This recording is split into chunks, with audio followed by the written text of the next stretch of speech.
Dear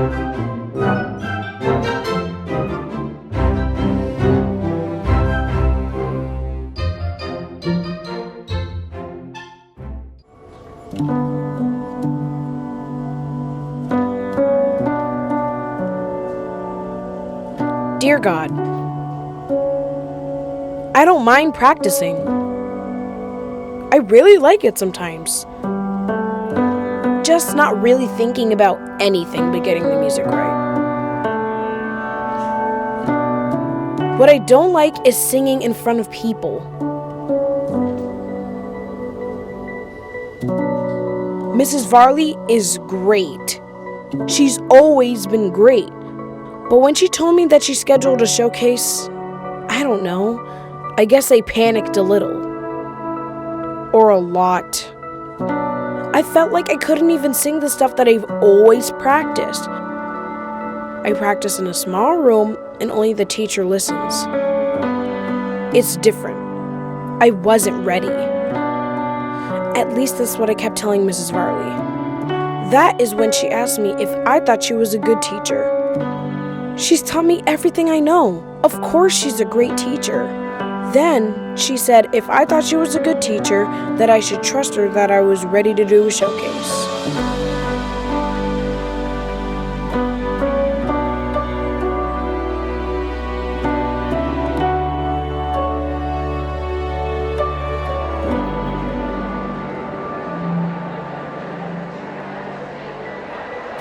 She felt that I was ready no matter how nervous I felt. God, thank you for answering my prayers and letting me sing well tonight. Everyone said that they really liked it. Thank you for Mrs. Varley. Oh, and thank you for letting me have music. Love, Stuart.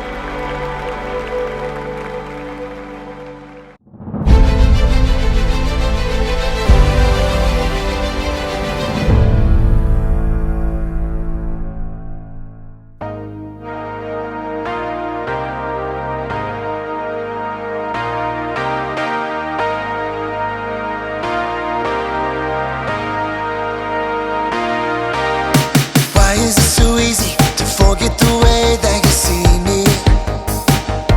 Yeah. When lies are all around, your truth is shutting them down.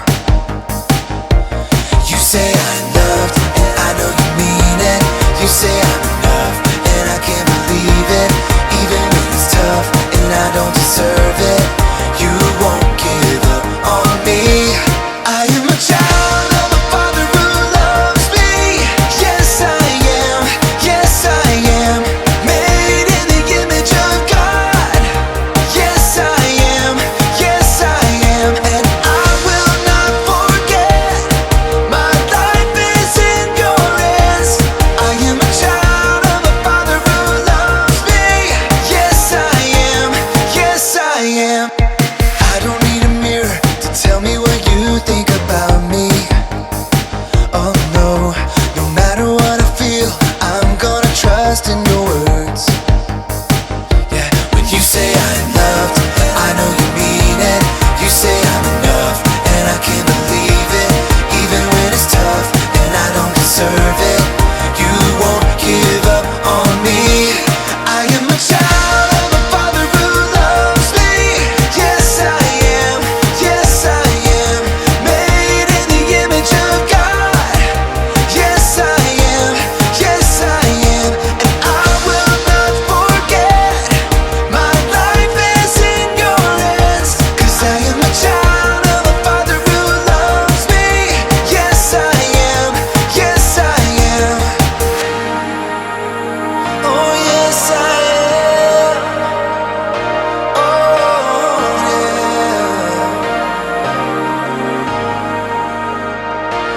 You say I'm loved, and I know you mean it. You say I'm enough, and I can't believe it. Even when it's tough, and I don't deserve it, you won't give up on me. I am a child of a father who loves me. Yes, I am. Yes, I am. Made in the image of God.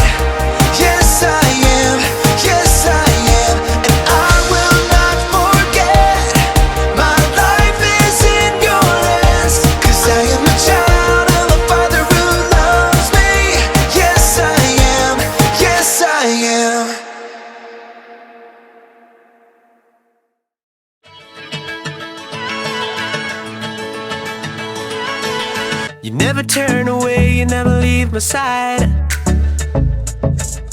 And every time I call your name out just to find that you're already right here with me, never been alone. I can trust you with my heart, 'cause this I know. You are always faithful, you love me from the start. No matter what I'm facing, I will trust you with my heart. You are more than able to lead me through the dark. Your love is never failing, I will trust you with my heart. Whoa, I will trust you with my heart. There are days when I feel I need a friend, and then I hear your voice reminding me again that you're already right here with me, never been alone. I can trust you with my heart, 'cause this I know. You are always faithful, you love me from the start. No matter what I'm facing, I will trust you with my heart. You are more than able to lead me through the dark. Your love is never failing, I will trust you with my heart. Whoa, I will trust you with my heart. No matter what may come, no matter what I go through, God, you are never gonna fail me, I will trust you with my heart. No matter what may come, no matter what I go through, God, you are never gonna fail me, I will trust you with my heart.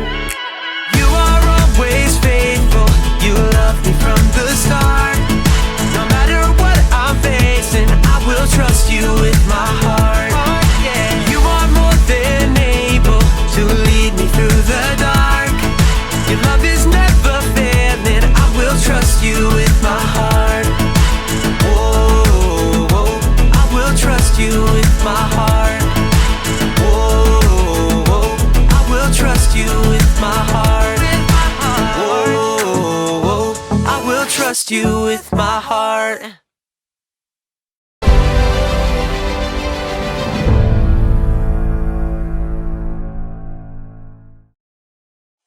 Welcome to Story Lab. This week, we're talking about trust, while we look at the story of a man who had a lot to worry about. Oh, and we're also going to be doing this.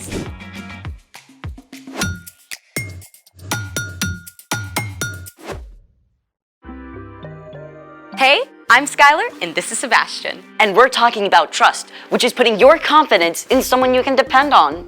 Sebastian has an experiment planned for us today that I'm trusting will be incredible. Yeah, about that. You said you have something really cool. I did. I do. So... I didn't actually test it out yet. you don't think it's gonna work? I'm just a little worried. Well, what is it? This. We're gonna have a snack?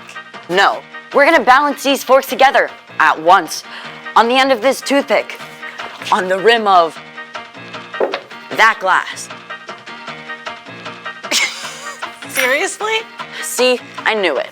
No. We should try it. You'll think it'll work?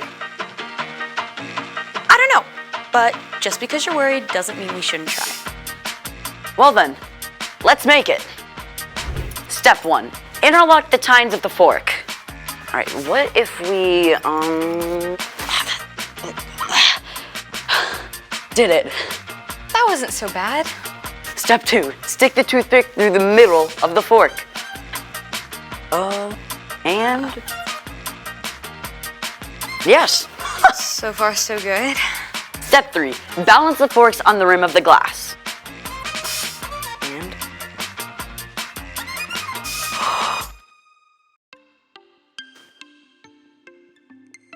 See?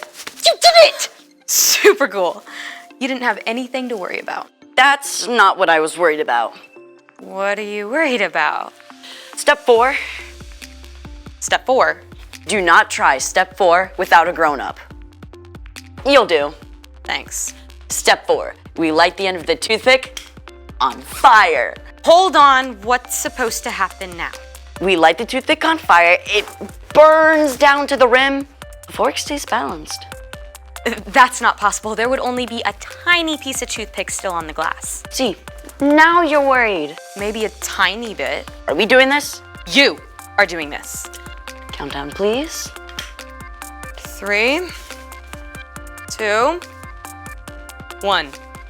Fire in the hole.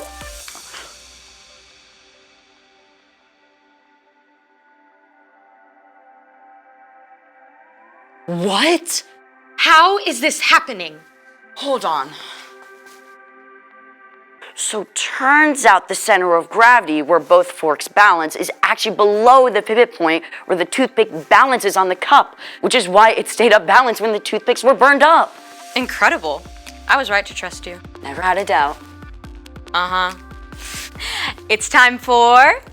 The story before the story. Today, we're in the very first book of the Old Testament, Genesis. The incredible world God made was broken. But God had a plan to bless the whole world through one family, God chose Abraham, who had a son named Isaac. who had twin sons named Esau and Jacob. Jacob tricked his big brother out of his rights and blessing as the oldest.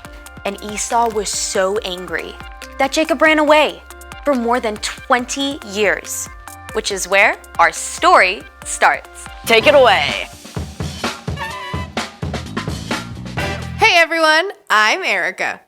Let's talk about Jacob and Esau. Things had been bad between these brothers their entire lives. So bad that Jacob stayed away for 20 whole years. Jacob had been living with his uncle Laban, and he had a big family of his own with lots of kids. But then, God spoke to him. Go back to your father's land and to your relatives. I will be with you.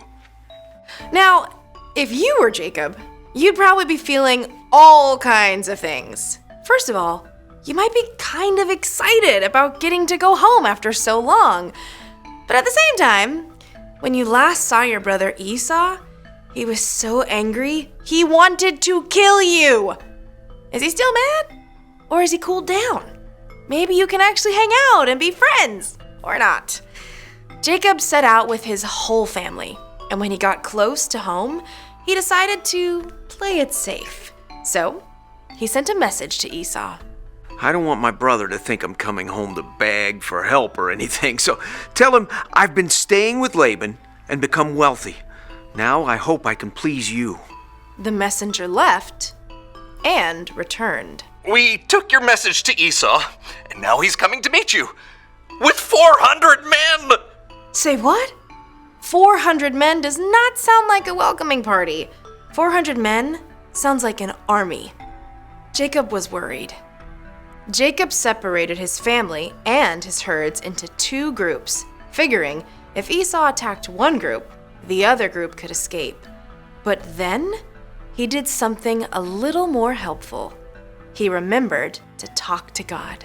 Lord, you have been very kind and faithful to me. Please save me from the hand of my brother Esau. I'm afraid he'll come and attack me and my family, but you have said, I will surely give you success. I will make your children as many as the grains of sand on the seashore. Jacob held on to God's promises, and then he decided to show his good intentions by sending a little gift to Esau. Well, not so little. I need 220 goats, 220 sheep, 30 camels, 40 cows, 10 bulls, 30 donkeys. Now you go ahead of me, and when you meet Esau, he'll ask, what's up with all these animals? And you say, they belong to your servant Jacob. They are a gift to you. Jacob is coming behind. On it. Me too. Ditto. The whole time, Jacob was thinking, all these gifts will give Esau time to cool down, and then maybe, when he finally sees me, he'll welcome me. Jacob even sent his whole family ahead, across the river, figuring that Esau would not hurt them. Then, Jacob spent the night alone, wrestling with God. Literally. But that's another story. In the morning, Jacob looked up and saw Esau coming, with 400 men. After all he'd done, Jacob was still worried. But this time, He didn't hide behind his family or gifts. He went on ahead. And as Jacob neared Esau, he bowed down to the ground 7 times. It's the moment we've all been waiting for. The brothers finally meet. Jacob and his whole family are all tensed up because this could turn into all-out war at any second. But instead, Esau ran to Jacob. He hugged him and kissed him, and both brothers wept for joy. After all that time, their family was reunited. Esau asked, "Who are all these people with you? They are the children God has so kindly given me. Why did you send all those herds I saw? I hoped I could do something to please you. I already have plenty, brother. Keep them." No, please, accept this gift. Seeing your face is like seeing the face of God. Then Esau went back to his home, and Jacob camped with his family in Canaan. The end! Wow. Jacob was so worried, but what he was afraid of didn't happen. Kind of sounds a lot like me today. I mean, I spend time stressing about something and then it turns out okay. It's super easy to do that, but you can trust God with the little stuff and the big stuff too. Jesus did that. I mean, even when he knew he was going to be arrested, he talked to God about it. And then he trusted God to be with him through everything. That's right. You know, talking with God is a big part of trusting God. So, what's our part in this story? Well, maybe you're really worried about a big test. You can ask God to help you study and give you a clear mind. And then trust that you'll be okay, no matter how the test goes. Or your parents are going on a big trip, and you'll be staying with your grandma for a whole week. You can ask God to give you peace and trust that God will be with you the whole time. I was so worried all week figuring out a cool experiment to do. I kind of forgot to talk to God about it. I guess that really would have helped. For sure. I'll see you next time. Here's the thing. You can trust God even when you're worried. See how your experiment turned out? Brilliant. Next upon this toothpick, I shall balance myself. Hold this. You're actually doing this. Okay, thanks for joining us in the Story Lab. We'll see you next time. Today's story about Jacob and Esau talks about two brothers who had trouble getting along. Jacob and Esau had a long history of hurting each other and then worried about how they would be able to fix their broken relationship. And we all worry. We all have things that are beyond our control. The question is, what do we do with that worry? So our start the conversation question is, what do people worry about? Go on ahead and make a list of all the different things that people worry about, and make sure you include some things that you worry about as well. And then remember that those worries are opportunities to bring them to God and to give them to Him and trust Him with them.